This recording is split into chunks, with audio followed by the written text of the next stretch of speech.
We're about to go in this backyard. Super tight area. Had to bring the 108 out just to be able to get in the gate, not have to tear the gate down. That's a big deal for customers. I see all the time is they're getting estimates from different contractors, tree contractors, right? And they're like, well, we're not a fence company. We're gonna take your fence down, we're gonna throw it off the side. You gotta get a fence company to put it back up. We're taking this basket off, about to scope in our tracks on the state-of-the-art equipment we have. Super blessed to be able to have it.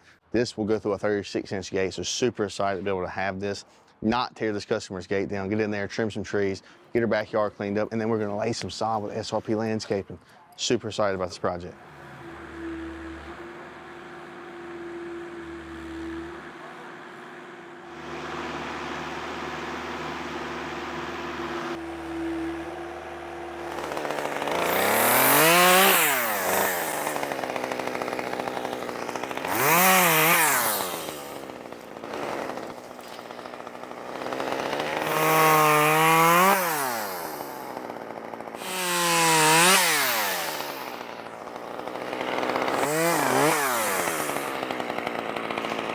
There it is, guys. Zachary Fence went through a 36-inch gate with his lift. Couldn't access from any other way. Didn't have to take a gate down. Was able to get in here, cut it. Now we just got to drag it out, get the job cleaned up. Super excited about this job, being able to use that expensive state-of-the-art equipment that we have. If you need a tree cut, give us a call, 225-681-9457. We'll get you taken care of. Thanks.